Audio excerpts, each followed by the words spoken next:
Fala pessoal, sejam bem-vindos a mais uma aula da Ion School Online. Essa daqui é a nossa primeira aula para falarmos a respeito das cartas gerais ou epístolas gerais, aquele grupo de cartas que vem logo depois das cartas paulinas dentro do cânon do Novo Testamento. Hoje nós vamos falar a respeito da primeira carta que nós encontramos, a carta aos Hebreus. Quando os livros do Novo Testamento foram reunidos ou colecionados, isso lá no comecinho do segundo século, os títulos para cada um dos livros foi dado ali por conveniência, para facilitar ao leitor de encontrar qual conteúdo ele está buscando. Essa carta aqui então recebeu o seu título tradicional em grego como sendo para os Hebreus, e isso foi confirmado ao longo dos séculos, ficou dessa mesma maneira. Mas dentro da própria carta nós não vamos encontrar nenhum sinal que vai identificar quem eram os receptores originais dessa carta. Sejam eles hebreus ou judeus, nós não sabemos com certeza quem eram aqueles que estariam recebendo a primeira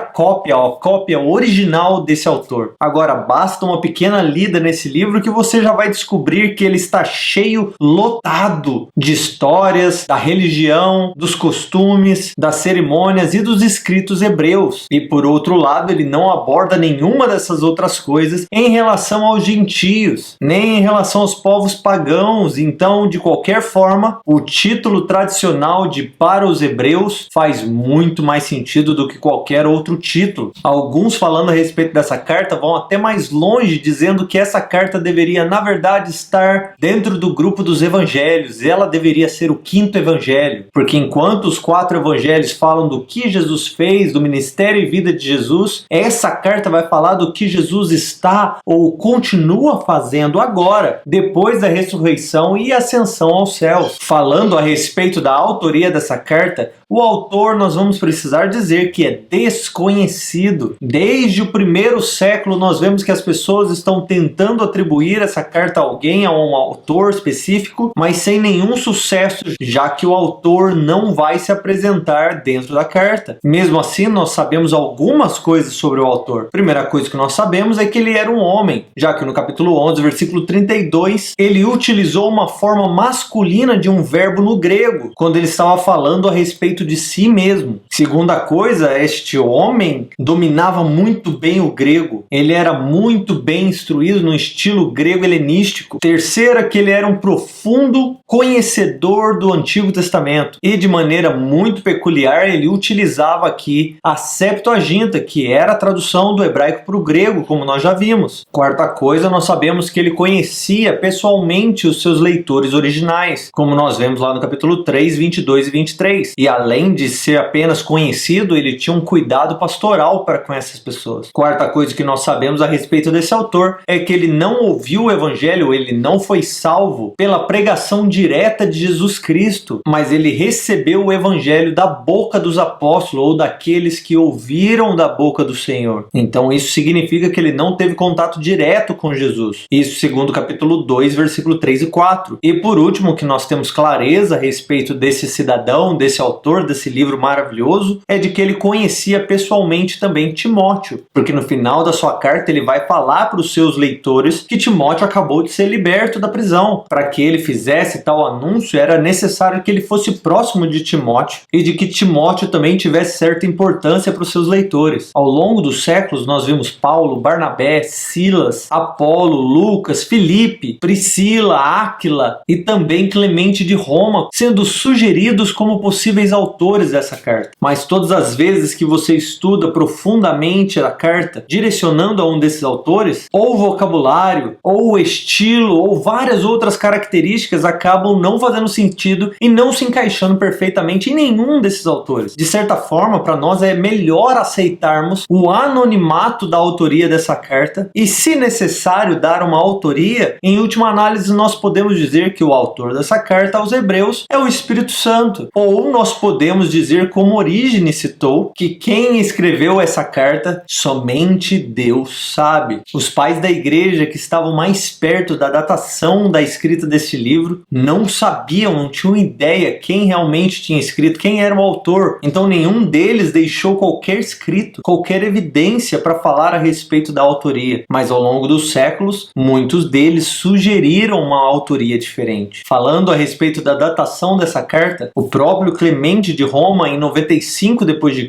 em uma das suas cartas, ele citou a carta aos Hebreus. Então, se ele citou Hebreus na data de 95 d.C., então nós podemos automaticamente dizer que a carta aos Hebreus foi escrita antes dessa data. Para puxar ainda mais cedo a data, nós vemos que ao longo da carta, o autor fala a respeito de cerimônias e de tradições dos judeus que ainda estavam sendo praticadas na época da escrita. E como nós já vimos, o templo em Jerusalém foi destruído em 70 d.C. E isso pelo general que mais tarde se tornou imperador, Tito Vespasiano. Então, se o templo já tivesse sido destruído, muito possivelmente o autor estaria falando a respeito de todas essas coisas e até possivelmente também citando a queda do templo para dizer que, ei, essas tradições já caíram com o templo ou algo assim, mas ele não faz nenhuma citação ao templo destruído, nem a perseguição de Tito Vespasiano, sem contar que quando ele escreveu essa carta, Timóteo tinha acabado de sair da prisão. Então, de alguma maneira, os historiadores, dentro dessas circunstâncias e provas, vão sugerir que a datação do livro de Hebreus teria sido entre 67 a 69 d.C., logo antes do templo ter sido destruído no ano de 70. O versículo-chave dessa carta seria também a passagem que dá a abertura ou a apresentação para o restante da carta, o capítulo 1, versículos 1 e 2. No passado, por meio dos profetas, Deus falou muitas vezes e de muitas maneiras, mas nestes últimos dias, Ele nos falou por meio do Filho, a quem designou herdeiro de todas as coisas, e por meio de quem também fez o universo. E este é o versículo que vai dar base a todo o restante da carta. A ênfase dessa carta, então, é exortar os cristãos hebreus a permanecerem firmes na fé em Jesus Cristo como sendo Filho de Deus, mesmo em meio a toda a perseguição que eles estão sofrendo. E enquanto ele vai exortar os cristãos na carta, ele também vai enfatizar que Jesus, o ministério de Jesus, é tanto superior quanto mais excelente do que qualquer outro homem, qualquer outro ser, qualquer outro ministério. Cristo é melhor e superior aos anjos, aos profetas, a Moisés, a Arão, a todo o sacerdócio levítico, superior a Josué, superior a Melquisedeque, superior a qualquer sacerdócio. Ele é totalmente diferente. Uma coisa também que fica bem evidente é que estes cristãos a quem ele está escrevendo estavam com certeza passando por dificuldades, por opressão, por pressão, por perseguição. E no meio de todas essas lutas, dessas dificuldades, eles começaram a ponderar, a pensar a respeito da possibilidade de deixar de lado qualquer identificação com Cristo, porque naquele momento o Império Romano perseguia os cristãos, os judeus perseguiam os cristãos. Como judeus, eles estavam em paz com o Império Romano, então era melhor retroceder na fé e permanecer vivo enquanto ainda judeu do que continuar nas dificuldades e perseguições que eles estavam sofrendo. Outra coisa que poderia estar acontecendo também com esses leitores é de que eles também estavam considerando rebaixar o Messias, o Cristo, a um patamar de anjo ou de mensageiro apenas, não como filho de Deus ou como divindade, da mesma maneira que aqueles outros judeus lá da comunidade de Qumran já estavam fazendo, onde eles adoravam anjos e diziam até que o anjo Miguel era mais elevado do que o Messias que havia de vir. E por isso a necessidade do autor aqui de enfatizar que Jesus é muito superior aos anjos. De certa forma, nós podemos dizer também que a Epístola aos Hebreus é um estudo comparativo entre as provisões imperfeitas e incompletas da aliança, aquela aliança dada por Moisés, e as provisões infinitamente melhores da nova aliança dada por Jesus. Jesus, que é tanto o Messias quanto agora declarado pelo autor, o sumo sacerdote perfeito, o único Filho de Deus e Messias. E incluído nessas melhores provisões que eu acabei de falar, estão uma melhor esperança, um melhor testamento, uma melhor promessa, promessa, um melhor sacrifício, um melhor conteúdo, um melhor país, uma melhor nação e uma melhor ressurreição. Tendo dito isso, agora vamos para o nosso esboço, dividir e compreender melhor essa carta linda escrita aos Hebreus. Começando então o nosso esboço do capítulo 1, versículo 1 até o versículo 4, nós temos a introdução. Essa porção, que também é a apresentação da carta, é uma das minhas passagens favoritas em toda a Bíblia e eu já preguei a respeito dela talvez dezenas de vezes. O autor começa falando a respeito dos profetas e da lei e dos escritos, dizendo que por meio dos profetas Deus falou muitas vezes e de muitas maneiras, mas que agora nestes últimos dias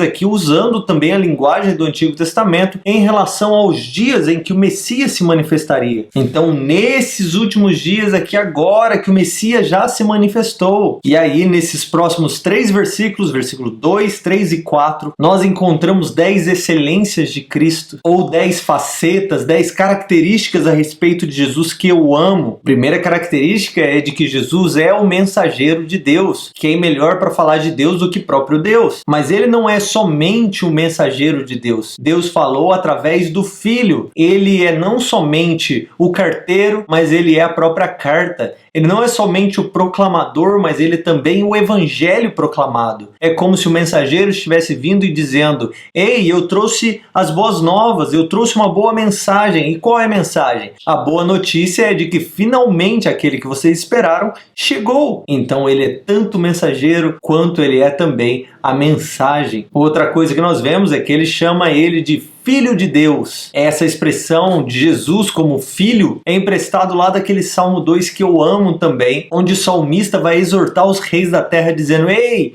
beijem o filho agora, antes que ele se ire. Beije o filho agora enquanto ele está em paz, porque já já ele vai se irar contra todos vocês. E aí ele vai para a quarta característica, que ele vai dizer: a quem Deus tornou também herdeiro de todas as coisas. Essa expressão herdeiro de todas as coisas também está falando a respeito de Salmo 2, quando o pai diz para ele: pede-me e eu te darei as nações por herança e os confins da terra por tua possessão. Aqui nós vemos que a resposta de Jesus é: me dá tudo, papai. E aí depois nós vemos a quinta característica, que ele é o resplendor da glória de Deus. Essa palavra resplendor é na verdade o emanar da glória de Deus. Não que ele tenha uma essência diferente de Deus, mas que ele é uma expressão daquilo que Deus é também. Uma maneira de olhar isso é como se você olhasse o sol e a luz do sol. A luz do sol e o próprio sol são diferentes, mas eles são completamente um. O que nós sentimos, o que nós vemos do sol é a luz, e é a luz que declara aquilo que o sol é.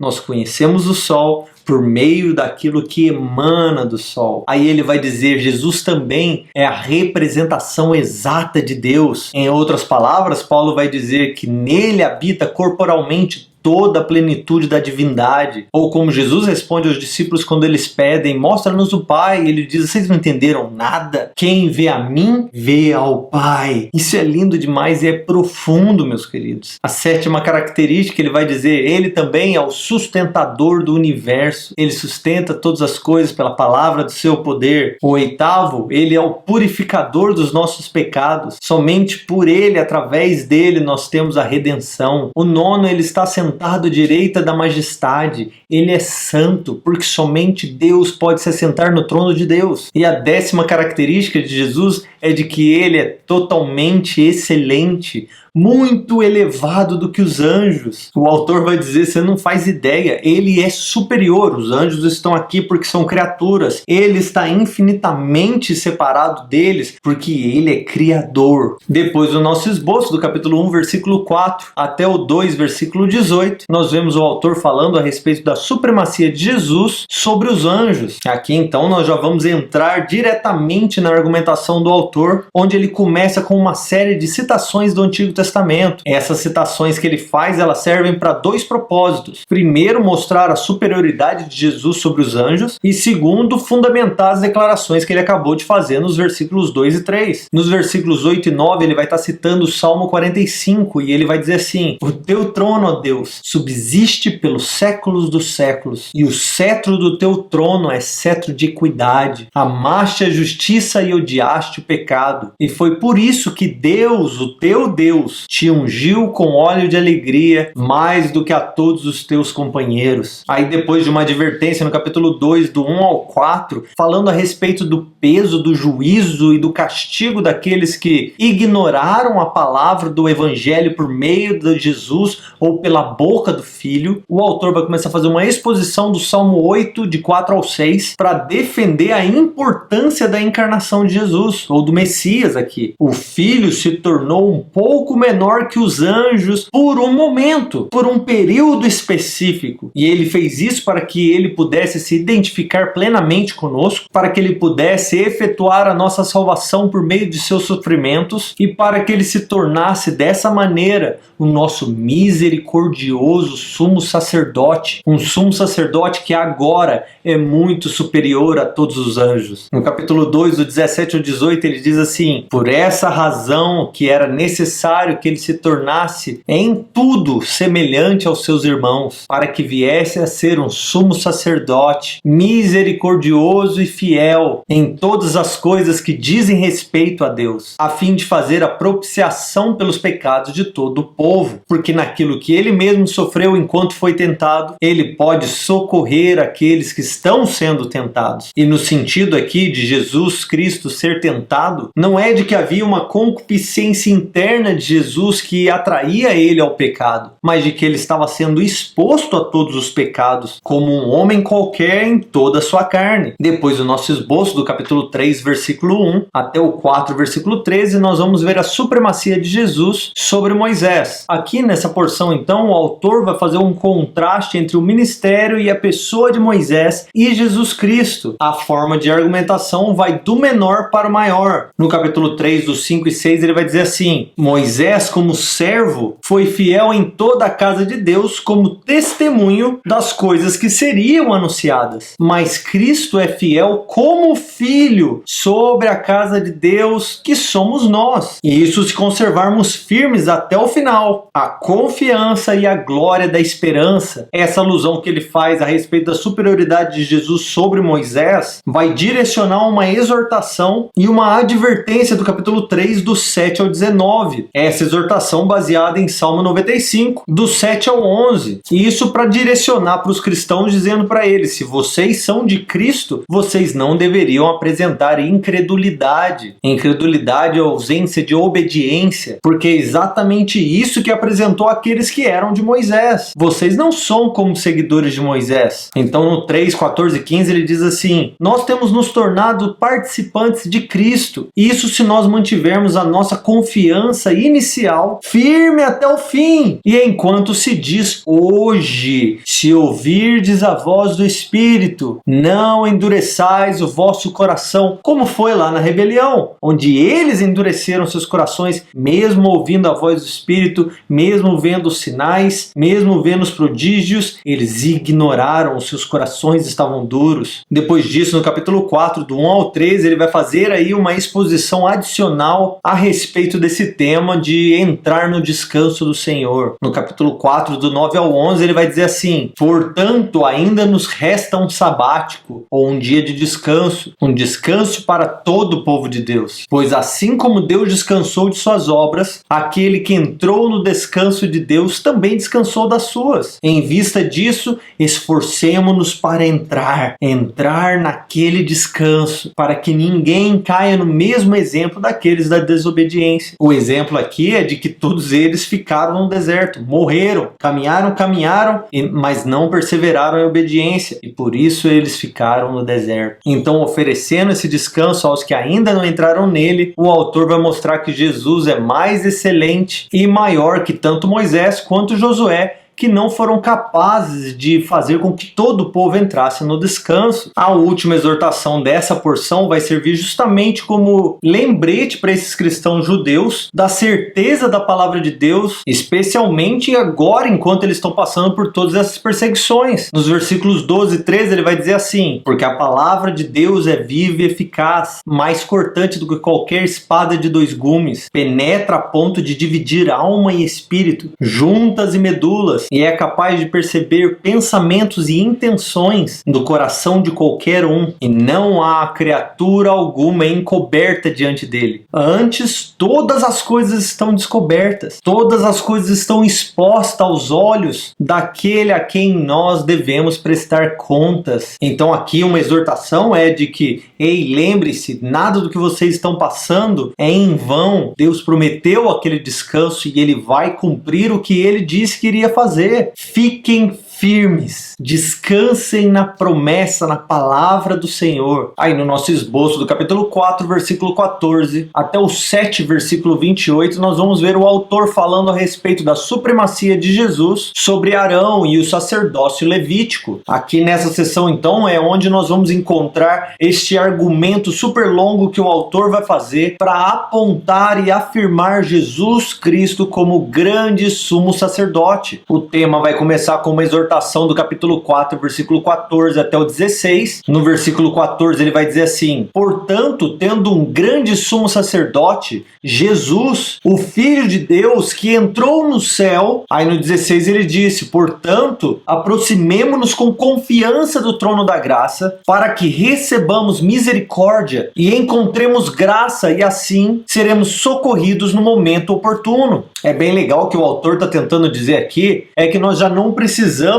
dos sacerdotes levíticos para nos ajudar a chegar perto de Deus, a recebermos perdão de Deus, porque o nosso sumo sacerdote agora é o próprio Filho de Deus que abriu um novo e vivo caminho, e o nosso acesso até o trono da graça é por meio do Filho e não por meio de outros sacerdotes. O próprio Filho de Deus se tornou o sacerdote que faz mediação entre nós e Deus. E por isso, quando você chegar diante do trono da graça, chegue com confiança, porque é o próprio Filho que te leva até lá. Aí depois que ele diz isso, o longo argumento começa aqui agora no capítulo 5, do 1 ao 10, com uma grande exposição de Salmo 110, que é um dos meus salmos favoritos também. Ele vai utilizar daquele salmo especialmente o versículo 1 e o versículo 4, onde Davi, de alguma maneira, houve uma conversa entre o pai e o filho, entre Jeová e Elohim, entre o Senhor e o meu Senhor, e ele diz assim: eu ouvi o Senhor dizer ao meu Senhor: assenta-te à minha direita até que eu coloque todos os teus inimigos como estrado dos teus pés. E aí o versículo 4 é onde ele vai dizer: eu jurei e não voltarei atrás, tu és sumo sacerdote segundo a ordem de Melquisedeque. Então, ao mesmo tempo que nós vemos a argumentação aqui de Jesus como sendo o sumo sacerdote com designações, com obrigações, com deveres sacerdotais, ao mesmo tempo nós vemos uma divindade, nós vemos um ser santo que se assenta à direita do Pai, que é também exatamente aquilo que qualifica Jesus para a posição que ele está. E esse sacerdócio de Jesus, um sacerdócio em um templo celestial e não terreno, um sacerdócio divino e não humano, é o que faz do sacerdócio de Cristo na ordem de Melquisedeque, esse rei de justiça, bem maior, mais elevado, mais excelente do que o sacerdócio de Levi. Eu acho bem interessante que nesse capítulo, e já ensinei várias vezes sobre isso também, sobre como no capítulo 5, versículo 10, o autor vai estar argumentando sobre como Jesus foi proclamado por Deus como sumo sacerdote segundo a ordem de Melquisedeque. E aí o autor vai dizer no próximo versículo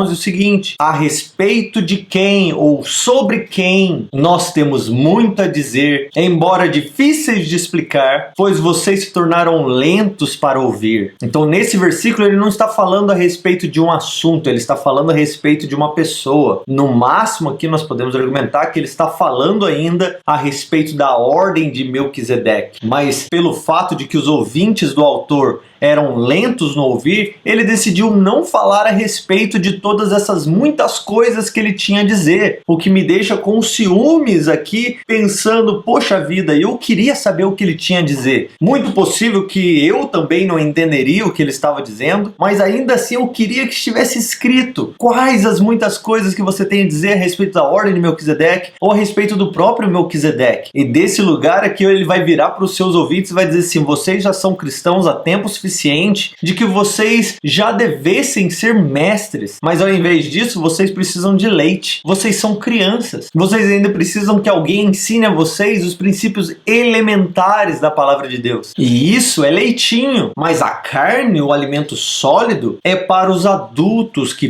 pela prática, isso no versículo 14, têm suas faculdades morais exercitadas para distinguir entre o bem e o mal. E aí agora ele vai falar basicamente a respeito desses princípios elementares da palavra de Deus, que para ele, para o autor, é leitinho. Ele está dizendo assim, vocês estão presos nesses ensinos básicos, vocês precisam avançar, vocês precisam se tornar mestres, vocês estão presos nesses temas. Olha o que ele vai chamar de leitinho. No capítulo 6, versículo 1, ele vai dizer assim, deixando os aspectos elementares do ensino de Cristo, prossigamos para o aperfeiçoamento, não lançando novamente o alicerce do arrependimento por obras mortas, da fé em Deus, do ensino sobre batismo, sobre imposição de mãos, ensino sobre ressurreição dos mortos, ensino sobre o juízo eterno. Essas coisas são o que ele chama de leitinho, mas essas coisas nos dias de hoje seriam consideradas a picanha do ensino, porque a maioria dos ensinos está abaixo deste nível ainda. E ele está dizendo assim, vocês já deveriam estar aperfeiçoados nas coisas do alto. E é nesse contexto que os versículos 4 e 5 vêm. Que aí ele vai dizer, é impossível que aqueles que estão nesse nível aqui em cima, tendo sido iluminados, que experimentaram do dom celestial, participantes do Espírito Santo, que experimentaram a boa palavra de Deus e experimentaram do poder do mundo vindouro, seja lá o que isso significa. Eu sei que pro autor ele diz o seguinte, se vocês estivessem aqui, vocês iriam entender que é impossível que alguém que chegou aqui venha cair da fé, venha retroceder e um dia tentar voltar. Avançando para esse caminho, vocês nunca iriam desejar retroceder. E aí ele vai completar esse assunto aqui agora do 7 até o 12, dizendo que nós não somos ervas daninhas, nós não somos como espinheiros, nós seremos aqueles que herdarão a promessa, nós daremos bons frutos. E aí logo depois disso ele vai voltar para a argumentação a respeito de Melquisedeque e Jesus, lá falando sobre Salmo 110, versículo 4, dizendo que quando Deus foi prometer, ele não somente prometeu com sua palavra, mas ele também prometeu com juramento, para que dessa maneira, por promessa e juramento, a sua palavra fosse como pedra, fosse sólida, verdadeira. Ele não podia jurar por alguém acima dele, já que não tem ninguém acima dele, ele jurou por si mesmo. Então ele disse, eu prometo e eu juro. E dessa maneira é que Jesus foi declarado sumo sacerdote pela ordem de Melquisedeque. Nesse contexto que os versículos 19 e 20 vão entrar, onde o autor diz que essa é a nossa esperança, essa palavra de Deus a respeito de Jesus que é como âncora para a nossa alma, que entra no lugar interior, do outro lado do véu, onde Jesus entrou por nós como precursor, quer dizer, aquele que vai adiante, que vai na frente cortando o mato, abrindo o caminho, porque ele se tornou sumo sacerdote para sempre, segundo a ordem de Melquisedeque. Aí agora, no capítulo 17, ele começa a falar mais a respeito de Melquisedeque em comparação com Jesus, para criar aqui um paralelo entre os dois. Então aquilo que ele não disse antes, o muito a dizer a respeito de Melquisedeque,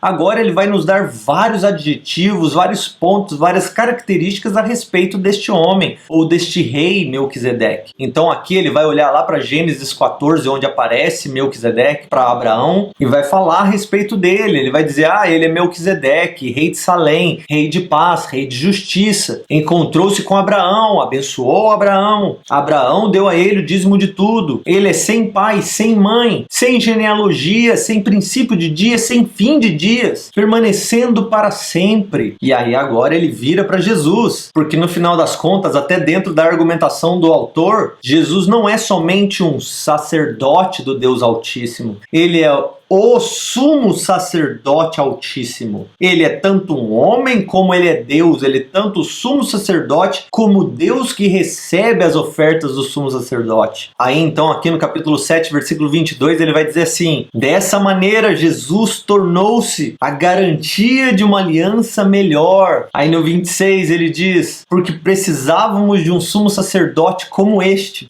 santo, inocente, imaculado, separado dos pecadores, tendo se tornado mais sublime que o céu e que não precisasse de oferecer uma oferta a cada dia. Por quê? Porque ele ofereceu a si mesmo de uma vez por todas. Ele nunca mais precisará fazer outro sacrifício. E o seu sacrifício foi suficiente tanto para nos purificar, para nos separar a Deus, assim também como separar o santuário celeste a Deus. E dessa maneira o nosso sumo sacerdote, que se assenta à direita da majestade, vive para sempre para interceder por nós. Aí agora no nosso esboço do capítulo 8, versículo 1 até o capítulo 10, versículo 18, nós vamos ver a supremacia de Cristo como sumo sacerdote. Aqui então do versículo 1 ao 6 nós vamos ver que essa ordem de Jesus, o sacerdócio de Cristo, ocorre em um santuário superior, no próprio céu, ainda aqui fazendo uma alusão a Salmo 110, versículo 1. E porque o seu sacerdócio em um lugar superior é uma ordem superior, é que também a sua aliança é superior à aliança antiga, dada por Moisés. Essa é a nova aliança, prometida em Jeremias 31, em Zacarias 8 e Isaías 54. Essa é a nova aliança que Jesus, como Messias, o sumo sacerdote do Altíssimo, faz conosco. E nós vemos os parágrafos desse contrato, dessa aliança, do versículo 8 ao 12, onde ele vai dizer assim: dias virão, diz o Senhor, em que estabelecerei com a casa de Israel e com a casa de Judá uma nova aliança. Versículo 10, essa é a nova aliança que eu faço com a casa de Israel. Depois daqueles dias, diz o Senhor, isso depois daqueles dias da manifestação do Messias, porei as minhas leis em sua mente e as escreverei em seu coração, e eu lhes serei Deus, e eles me serão como povo. Ninguém mais terá que ensinar ao seu próximo, nem ao seu irmão, dizendo: ei, conheça a Deus, conheça o Senhor, porque todos me conhecerão, desde o menor até o maior deles, pois serei misericordioso com as suas obras más, e não me lembrarei mais de seus pecados. Essa é a nova aliança do Senhor. Agora, essa próxima exposição que se segue, do capítulo 9, versículo 1 até o 10, versículo 18, vai servir para mostrar como Jesus, como perfeito ofertante, como aquele que está sacrificando, é também o sacrifício perfeito e superior. Ele é tanto sumo sacerdote como também a oferta do sumo sacerdote. Então, no capítulo 9, do 1 ao 10, ele vai começar falando a respeito de como era a ordem sacrificial do Antigo Testamento, ou melhor, da ordem levítica. Aí depois ele vai mostrar como a obra de sacrifício de Cristo, esse sacrifício de si mesmo, como ele obteve a redenção eterna, dos versículos 11 a 14, como mediou uma nova aliança por meio da sua morte, do 15 a 22, e aí depois disso ele vai dar um resumo na sua argumentação, já pensando em ir para o final, para a conclusão, do 9, 23 até o 10, versículo 18. E a ênfase que ele vai dar nesse resumo é na natureza de Cristo e na natureza do sacrifício de Cristo, dizendo que é eterno. Essa obra de Cristo foi de uma vez por todas. Tudo o que ele fez e todo fruto e resultado daquilo que ele fez foi de uma vez por todas. Se a salvação de Cristo te alcançou, é de uma vez por todas. Se o perdão dos pecados te alcançou, é de uma vez por todas. Se a adoção te alcançou, é de uma vez por todas. Se Cristo te trouxe até o trono da graça, é de uma vez por todas. Porque se não fosse, então o sacrifício, a obra, o sacerdócio, a ordem, nada disso seria superior ao que Levi estava nos oferecendo. Nós teríamos que continuamente nos sacrificar, continuamente sofrer pelos pecados, continuamente sacrificar para obter salvação, redenção, limpeza, purificação, todos os dias da nossa vida. Mas não, a ordem de Cristo, o sacrifício de Cristo, o sacerdócio de Cristo foi de uma vez por todas. Aleluia por isso. Dos versículos 12 a 14 ele vai dizer assim: este Jesus, tendo oferecido um único sacrifício pelos pecados, assentou-se para sempre à direita de Deus, esperando daí por diante que seus inimigos sejam colocados como estrada dos seus pés, como o Pai prometeu e jurou, pois com uma só oferta aperfeiçoou para sempre os que estão sendo santificados. Isso meus queridos, não pode ser revogado. É seu, é meu, por obra de Cristo, a Ele a glória.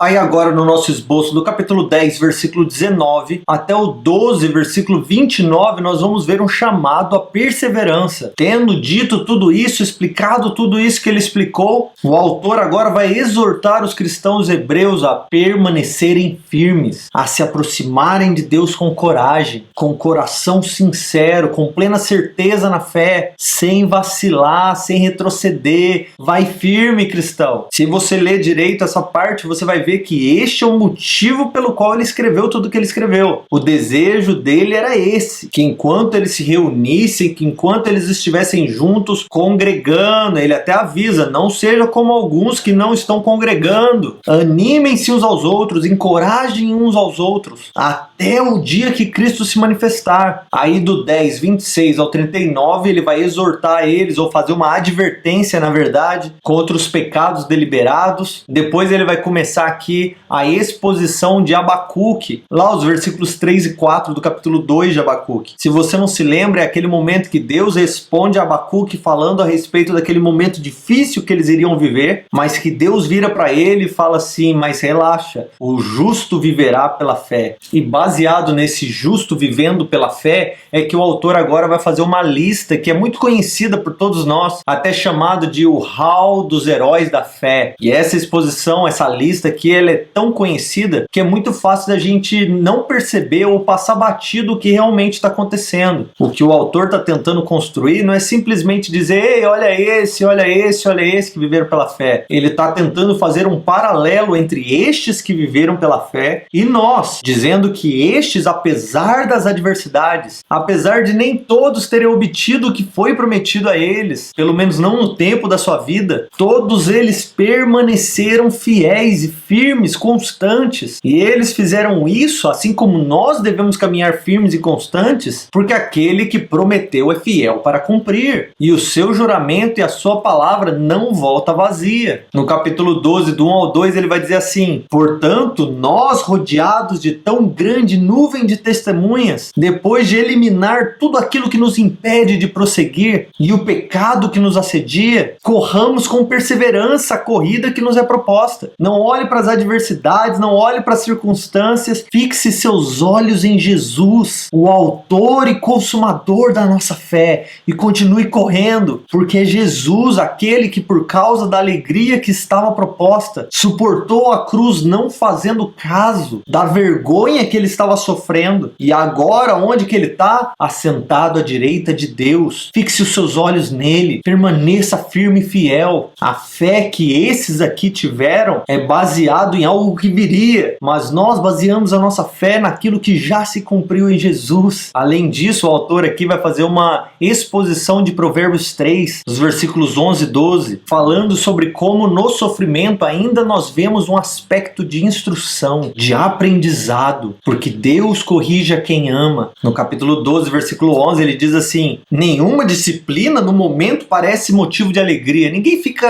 alegre quando recebe repreensão. Na verdade, nós ficamos tristes. Mas depois, porém, será produzido um fruto de justiça. Isso na vida daqueles que por essa justiça tiverem sido exercitados. Então aceite a repreensão, aceite a disciplina, porque Deus te santificando nesse processo, nessa caminhada, nessa jornada, enquanto você permanece firme. Aí então a última exortação nessa sessão aqui vai ser para uma vida de santidade na comunidade, dos versículos 14 a 17, concluindo com uma analogia que ele faz aqui, um paralelo entre as duas montanhas, dos versículos 18 a 24. Essas duas montanhas sendo o Sinai, onde o povo se reuniu com Deus, recebendo a primeira aliança, que é inferior, mesmo que com muito temor, com muito tremor, com muito medo, e a segunda montanha sendo o Monte Sinai, a cidade santa, o Deus vivo, os anjos e testemunhas diante do trono da glória, onde está assinado o decreto da nossa nova aliança. Nos versículos 22 a 24 ele vai dizer assim, vocês chegaram ao Monte Sião, a cidade do Deus vivo, a Jerusalém celestial, ao incontável número de anjos em reunião festiva e a igreja dos santos, dos primogênitos registrados no céu. Vocês chegaram a Deus, o juiz de todos, aos espíritos dos justos aperfeiçoados. Chegaram a Jesus, o mediador de uma nova e melhor aliança, e ao sangue da aspersão, o sangue que fala muito mais alto e muito melhor que o sangue de Abel. Aí por último, no nosso esboço do capítulo 13, versículo 1 até o versículo 25, nós vamos ver as últimas exortações práticas e as saudações finais do autor. Essas exortações finais vão enfatizar a necessidade dos leitores de amarem aqueles que estão na comunidade de fé a qual eles pertencem, se submetendo aos seus líderes, enquanto ele vai contrastar Cristo com aquilo que veio antes de Cristo, a lei e o sacerdócio levítico, porque a nossa adoração e o nosso serviço e o nosso amor não é como aqueles. Aquele sistema sacrificial já acabou. O nosso novo sacrifício agora consiste em fazer louvor ao Senhor e o bem aos outros. Nós adoramos a Deus e servimos e amamos aqueles que estão ao nosso redor. Então no capítulo 3, do 15 a 16, ele vai dizer assim: assim, por intermédio dele, Jesus, ofereçamos sempre a Deus um sacrifício de louvor, que é fruto dos lábios que publicamente proclamam e declaram seu nome. Mas também não vos esqueçais de fazer o bem e de repartir com aqueles que estão ao seu redor, porque de tais sacrifícios Deus se agrada. Adore ao Senhor então, tenha um bom testemunho sempre nos seus lábios, seja uma testemunha viva, e a melhor testemunha de Deus é aquela que está também servindo aqueles que estão ao seu redor, até mesmo ou especialmente com os seus próprios bens. Depois disso, nos versículos 20 e 21, o autor vai se despedir com uma oração, onde ele vai dizer: o Deus de paz, que pelo sangue da aliança eterna trouxe dentre os mortos o nosso Senhor Jesus, o grande pastor das ovelhas, que ele vos aperfeiçoe em toda boa obra, para fazer de sua vontade, realizando em nós aquilo que perante ele é agradável. Isso por meio de Jesus Cristo, a quem seja glória para todos sempre. Amém. Em outras palavras, nessa oração, o que ele está orando é que Deus, por meio do sumo sacerdote, venha nos aperfeiçoar, nos fazendo agradáveis e funcionais a todos os seus propósitos. E tudo que nós façamos, falemos, em toda a nossa existência, nós venhamos viver para o louvor de sua glória. Para isso ele nos deu a nova aliança. Ele vai finalizar então no versículo 25 dizendo: a graça seja com todos vós. Logo depois de anunciar que Timóteo tinha sido liberado da prisão, e a carta vai finalizar aqui. Este livro, essa carta, não pode ser de maneira alguma ignorada pelos cristãos, especialmente nós, os gentios, por se tratar de algo que foi escrito para os hebreus, porque ela vai falar a respeito de um modo de vida, um sistema de crença, no qual eu, você, todos nós, a Igreja de Cristo, devemos permanecer até o dia da manifestação do grande sumo sacerdote, do Cristo Messias, o nosso Salvador e Senhor. E da mesma forma, eu vou encorajar vocês agora, dizendo: permaneçam firmes, mesmo diante das adversidades, mesmo diante das dificuldades, dos desesperos e medos da vida. Mantenham a fé em Jesus Cristo,